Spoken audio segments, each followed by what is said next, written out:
listening to Power Producers Shop Talk, where we are refining and redefining the sales game by equipping you with the tools you need to differentiate yourself in the marketplace.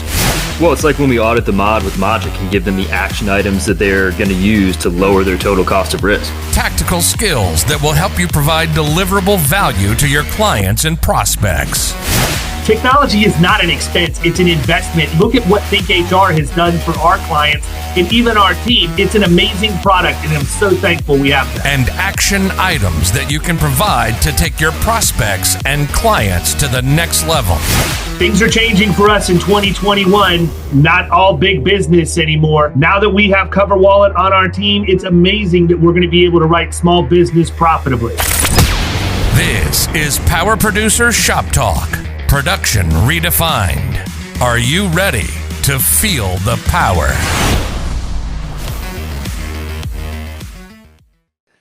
Hey everybody, welcome to Power Producers Shop Talk, where we are refining and redefining the sales game. Today, we once again, I forgot to say it on episode 3, have Mr. Steven Sedlak with us. And of course, the beard. That's right. Super pumped. Got the new Jordans. I'm New actually J's. I'm going to go and find those exact Jordans because I need those in my life. Yeah. Yeah, dude. They're legit. These are my Bucks J's.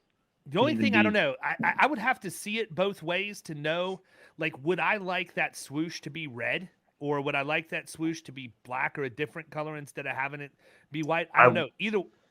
Yeah, I will say on the Nike app is awesome because, and you can't do it with Jordans, but they've got other shoes. Like I've custom made shoes. Yeah, I've done it too. And it is super cool. I made some for my wife for Christmas or her birthday or whatever. And it if nothing else, it's fun and therapeutic, even one might say.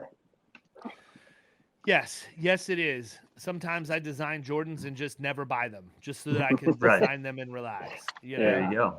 That's the God's honest truth. I've designed 3 or 4 pair of Florida Risk Partners Jordans, and they never turn out. Like there's that one part that you just can't get it. The option's not there to make it the color you want to make it. So, but then there's these other places that are aftermarket that you can just buy the Jordan. They buy the Jordans and they make them whatever you want them to be. Yeah, they can. My concern with that is, if you buy them and they customize them, that's a different story. But if you're buying them from them, they might show up with Jordan looking like he's about 40 pounds heavier than he actually is. Yeah.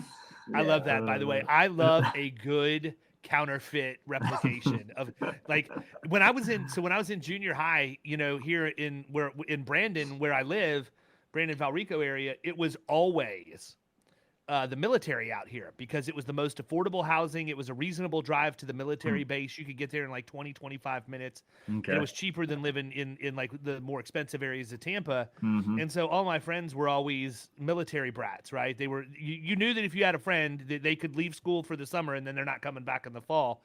And so it's just the way that it was. But I always remembered that in every class, every year, there were a couple people whose dad ended up having to be in Korea for the military. And that was like the jackpot for us because you could get everything cheap. You know, you could get just Guess jeans for like $5 or $10 or whatever else. But I love I just love the counterfeit stuff and how they try and make it look. So like a couple years ago when we were on a cruise in Cozumel, Grayson's into like Gucci and Louis Vuitton and all of that stuff because that's what he does. He does his little StockX side hustle, and he takes that money and then parlays it in to go buy nice stuff for himself that he knows that I'm not going to buy for him.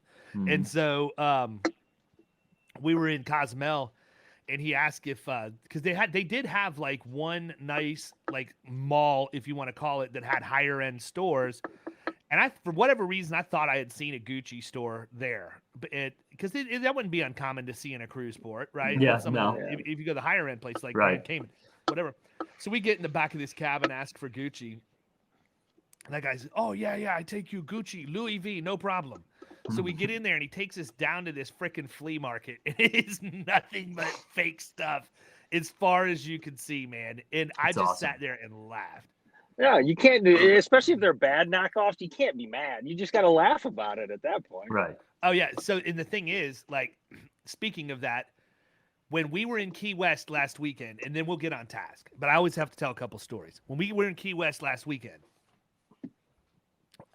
we went to this Mexican joint. Saturday night, we decided for the first time ever we would do a sunset cruise. So we paid for this sunset cruise, which was an interesting experience in and of itself. It wasn't a party boat, but it was a lot of people crammed on a small catamaran eating lukewarm cheese and marginal wine, right? So that was, and by the way, overcast, no sunset. I'm amped up. I'm thinking we got the Sahara dust cloud check, so the sunset's going to be absolutely amazing. And then it was overcast and even rained a little bit, and it was too windy, so we just stayed and basically drove around in circles while not this guy. Everybody on the boat was getting hammered on wine.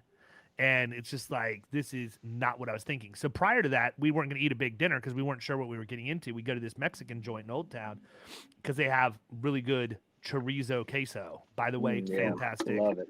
Oh, it's so Sounds good. good. Chorizo, poblano peppers, melted cheese, like the whole thing. I would just punch somebody in the face to get it. But the waiter that we had was by far the single most stoned employee at work I've ever seen in my life.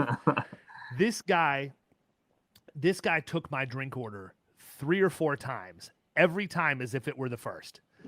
And Annie's getting irritated, and I'm like, oh, no, this is classic. This is so bad, you can't even be angry at it. Like, this is such great material. Let's watch how he interacts with the other tables. Let's see how he talks to the other people and figure out what's going on here. Oh my goodness, man. When I tell you, I was like beside myself laughing. It could have been. It reminds me, that makes me think of Andy Milonakis in Waiting, where him and what's his name? His name in that is like calls himself like T-Bone or T-Dog, I think is what it is. But him and the other kid are just getting absolutely roasted in the freezer and did the dishwashers. So good. Yeah. So too old for you, but Steve Martin had a stand-up show that came out on Showtime in like 1984 or 85 called An Homage to Steve. And they had a short film before it called The Absent-Minded Waiter. That's exactly who this guy was, except he was stoned. He wasn't forgetful. He was stoned. So anyhow, we are going to talk about how to use email in your agency from a marketing perspective. And we're going to cover a bunch of different things. We can talk drip campaigns. We can talk about automated emails to follow up marketing drops. We can talk about using paid email services, talk about the structure of what an email should look like. But I know Steven has had very specific success with this using a paid service and then ultimately learning from that paid service and just doing it himself. And I think sometimes that's the way to go, man. You know, I've thought about that before. I can't tell you the number of times that I pay for a service on a year-to-year basis or whatever else, and over time you learn it so well that as long as you have the capacity, you don't need the paid service to do it for you anymore. And in fact, in many cases, could probably take what you learn from watching how they are successful and specifically what that approach looks like, and then sort of mimicking that and training people. You could train a VA to do it, truthfully, if you had the language right. Yeah. So talk a little bit about that, Stephen. Talk about how you use email in your agency right now, and then we'll share some things that we're doing in Florida Risk. I think we probably shared most of them before, but I'm interested specifically in your take. Yeah, I mean, I think for anybody that's not doing is foolish, you know, and I know some people that probably gawk at it or don't think it's a good choice, but it's easy to do. It's not hard. You got to have the mindset that you're not going to get everybody with it. You know, you're just not. I'm the one that gets the emails and I delete them half the time. So I'm that way as well, but it does work. I mean, I this year alone, I can count a good amount of revenue that we've gotten from this. Now, of course, they don't always get the sale. It's more of getting the appointment, if you will. But, you know, I guess it was a little over a year ago, we hired a company that focused on this, and their strategy was it was all about the content and how they wrote the content in these emails to get people to reply. And they talked with us kind of what our goal was, who we were looking to target, how we kind of, you know, what our angle was, what we could provide. And then they would send us copies. They'd have these copywriters write them. They send us, say, what do you think about this one? Does this sound right in regards to what you're wanting to offer?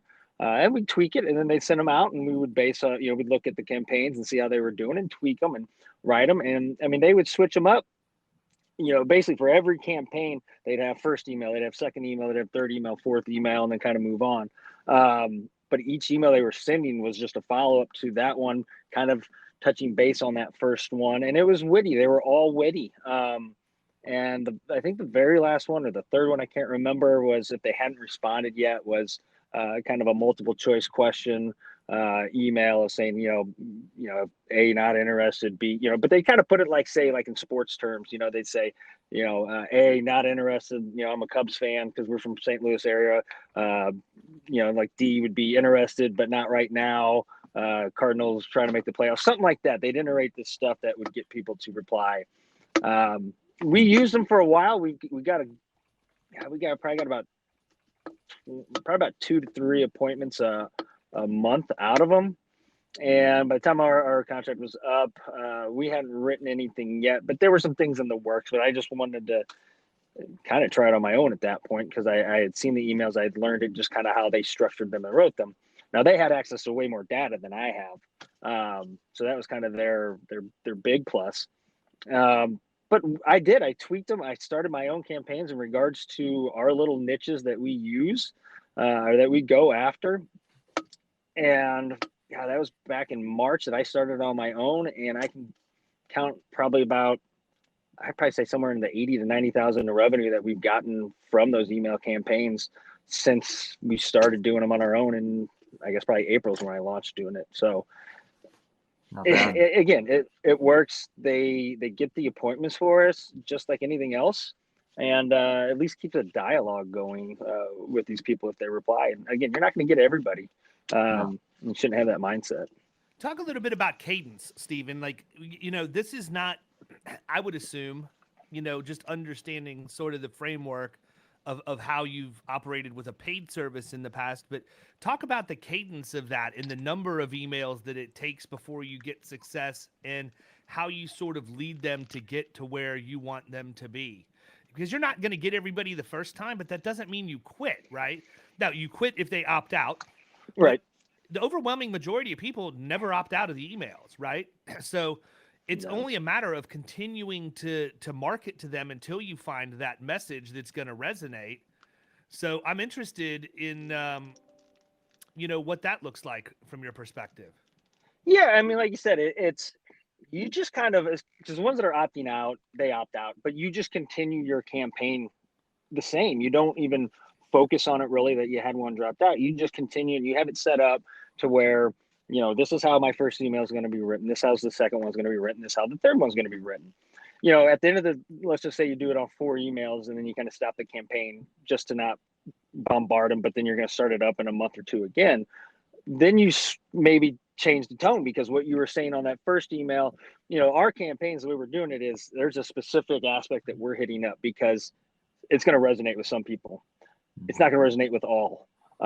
So the second time we go back through it, we're going to kind of hit another topic approach to it that the people that we were hitting the first time that think would reply to it isn't going to affect them, but it will affect other ones. So it's no difference than cold calling. It's no difference than, doing some drop-ins. You're going to bring up a point that you're going to think might affect or might be a hot topic for them.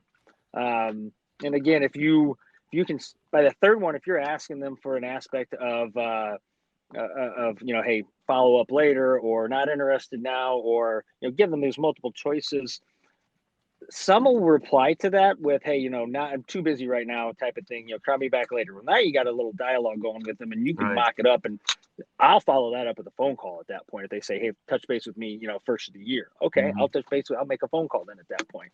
So it's more about getting those dialogues and getting those conversations started with them, and opening up them to you a little bit more, and introduce yourself. I mean, if you're not, it's kind of the out of sight, out of mind thing. If you're not out in front of them, just like we were talking about in the last one about, there's a reason why that agent got called in when the policy renewed in February. There was probably some underlying issue going on. Well, those things pop up, and you could send that email at the right time, and they're like, hey, you know what? I want to talk to this guy because I got this issue going on right now, and I think he can help me. So there's no easier way to get out in front of people than besides with the emails, I feel like, on a constant basis. I'm Well, sure here's that what I like about it, man. Go ahead, Kyle. Go ahead. I was going to say that, in doing the work with the company that you use, you picked up on a lot of tips as to how to structure the email, which you've talked about, kind of asking them some questions and the cadence of that. What about the subject line? Was that was that something that they were like, hey, this is how the subject needs to read in order to grab their attention? What happens if you put something like, I have nude pics of your wife in the subject line? That gets open 100% of the time. Yeah. True. That'll get open real quick. True story, man. True story. One of the best pieces of marketing I've ever seen in my life was at the corner of the two roads that lead to the road that I live on. And it was a big neon green sign that said free sex. And underneath it, in parentheses, said, just kidding, but we are having a garage sale. Come to this address. Like, who didn't look at that? Yeah. I don't advocate you put free sex in your email. People. Yeah, I don't know.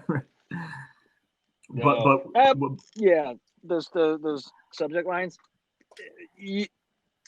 Of course, you don't make it the stupid, hey, touching base, that type of crap. No, they did make, follow. They did make them eye catching. And I've seen emails I know I'm getting emails from them that somebody's paying to use them for, because I kind of see the same aspects that they use. Mm-hmm. Like one that I can think off the top of my head that I've used is talk soon, just question mark, and then that's it. And they base their open rates, they look at them off of that and kind of structure them. So they've got a whole bunch of different ones that they've used. I've kind of tailored mine. I haven't used them exactly identical to theirs. I don't want to steal any of their. One that I've used, and obviously everybody knows, as we talk about it all the time, that we lead with workers' comp here at Florida Risk. So one that I've used that I've had some success with is your workers' comp renewal. Just something simple, like especially if it's coming up, like that's going to grab their attention. They might even think that it's from their agent and it's their actual renewal.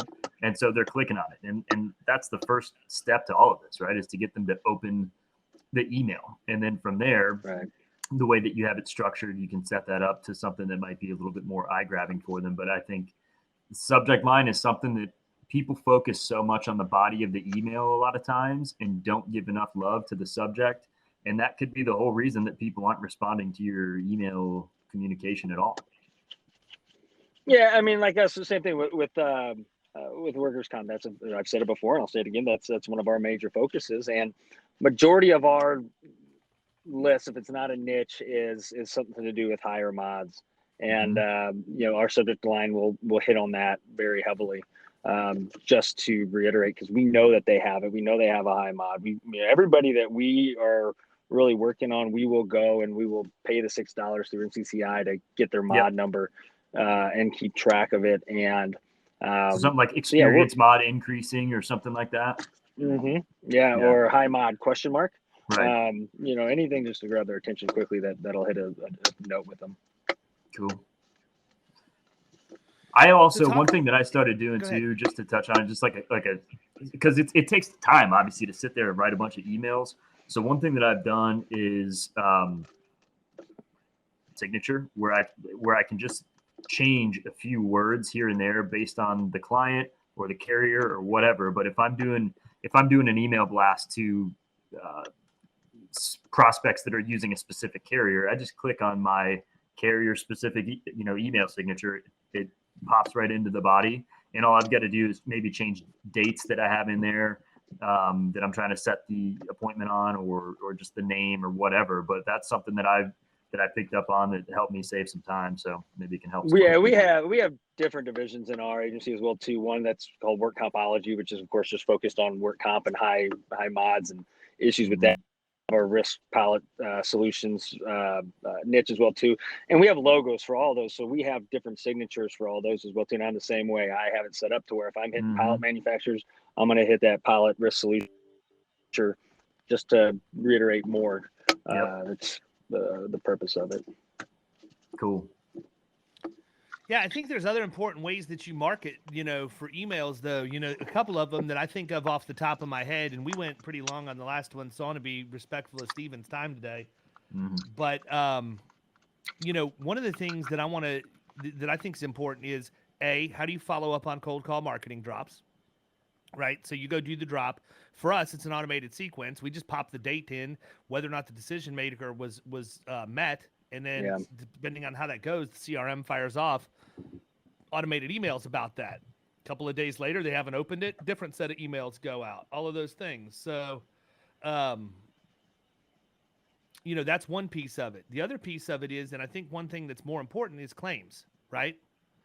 So with claims, how often are we, like when a client immediately reports a claim to us, what are we doing? Like, what kind of email communication are we getting out? Are we using video in it? How are we setting their expectations? Because I think that using email in that way is extremely important, because the one thing you have to be careful of when a claim happens is making sure your client knows you're an advocate, right? You're an agent. You're the middleman. You're the conduit. You're not the carrier. And so if they're having issues getting communication from the carrier, they're not getting results that they need, you need to make sure they understand that you're not them. Right. The carrier, and you're not all, but you're also not the client.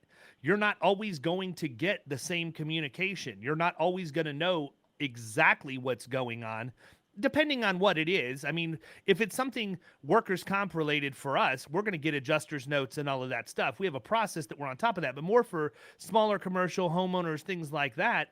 I think that a lot of agencies lose business because the client doesn't understand that that agent can help them, and they tie them to the carrier. And as a result, they think they have to leave the agency, or they get mad at both the agency and the carrier and they leave due to a bad claim situation. I think if you have an automated email set up as part of your claims process, just to say, hey, look, and to me, I would do it in video. Look, this is probably one of the very few times you've ever had to deal with this, if not the first time in your life. And I want to make sure you know we've got you taken care of. We are here for you.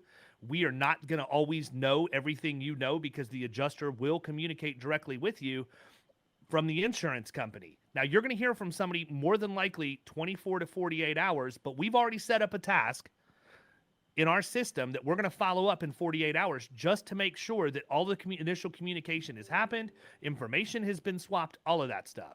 So that's the road that I want to go down. And I think that's a huge deal. I think the same thing happens when, and by the way, probably should go ahead and ask for an NPS, ask for a net promoter score at that time. How did we handle the claim? Yeah. Find out where your clients are in that process, and then do the same thing when the claim closes out.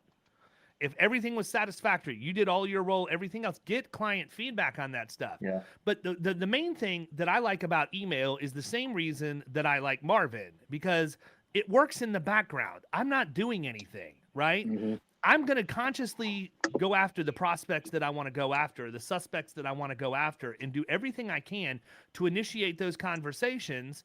And so email is just one of those ways that you're using another tool to blanket the masses. I'm not going to send an email out to 25,000 businesses and expect to get even 1,000 responses. If I get a 1% to 2%, if I get a 2% open rate on 25,000 emails, that's 500 people that opened that email, right? Right. That's only 1 to 2%. Exactly.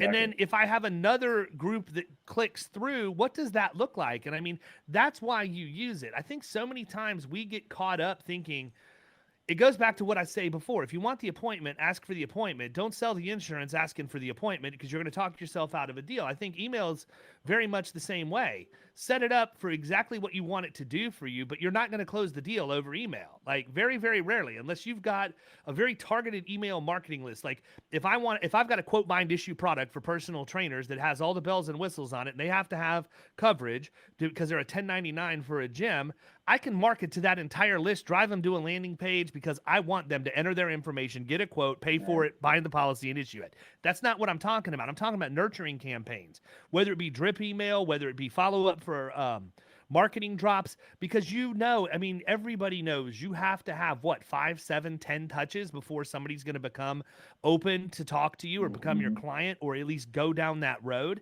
And you're not ever it's going to take you a lot longer to get those touches if you're only counting a touch as an actual human phone call that you're the only one who makes, or a one-on-one email that you're the only one who sends, or a marketing drop. You have to be doing all of these things. And I think from my perspective, we did a really good job with that, and do a good job with that at Florida Risk.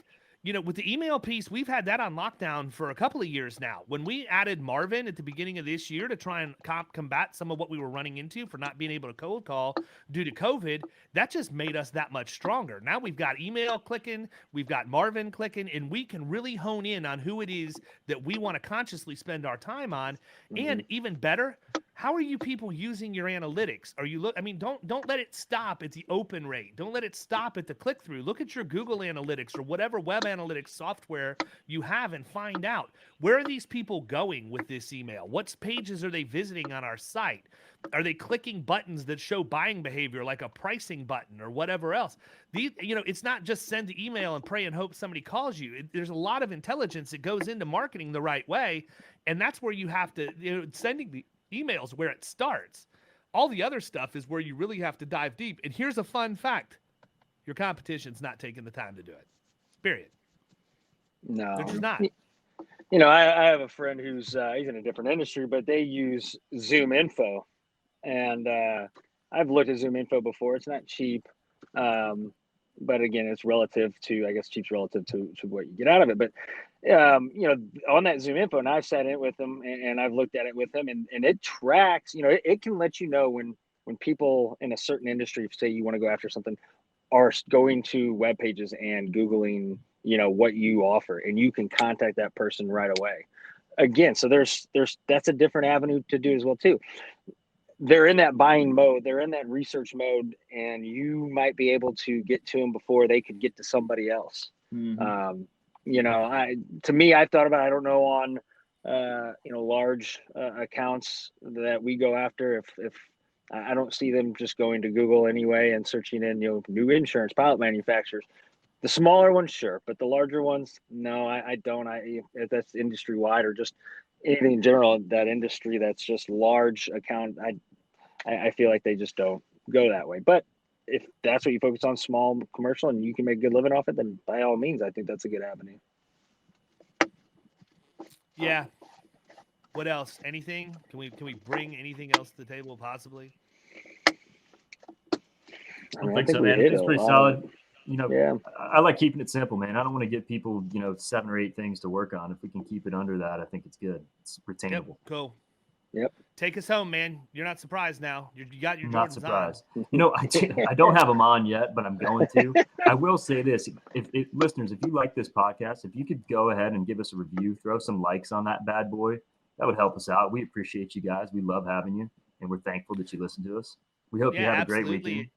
Yeah, we're going to let the beard out of the cage more often, too. What's that?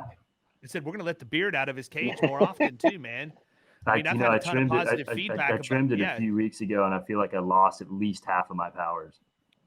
Well, no, after you were on the Insurance Guys podcast, I've had so many people hit me up telling me what a freaking rock star job you did. By the way, people, the other thing is, if you want to get involved in a community of high-level producers that have the ability to make your game stronger than it is, but you don't want the full killing commercial experience, because those people are a special breed and only limited numbers can be part of that. But we've put together the Power Producers Mastermind. Check it out. You go to killingcommercial.com/the Power Producers Mastermind, and it'll give you a little more information on the group that we started. And we're making waves over there too. We already shared on the last episode that the guy that was in there literally signed up, came in, and within 1 week, boom, 55 G's in premium that he was not expecting to get. So come and see us. Have a great weekend, everybody. And pretty soon, Christian Delozier will be in there. You're going to talk to him. How did we forget? By the way, is there anything more epic than Christian Delozier's Facebook profile picture wearing that big fur jacket in the ice bar? That was in Vegas for the it was a conference we were at last year, and he took it and he texted it out to everybody, and then he made it that, and it's never left. I actually have seen a full version that has both Scott Howell and Bradley Flowers also in those white fur jackets, and it reminds me of the Chevy Chase movie Spies Like Us when I see them wearing all of that heavy fur. So anyhow, look, we could talk about 80s movie references for the rest of this. Everybody have a great weekend. We will catch you next time. See ya.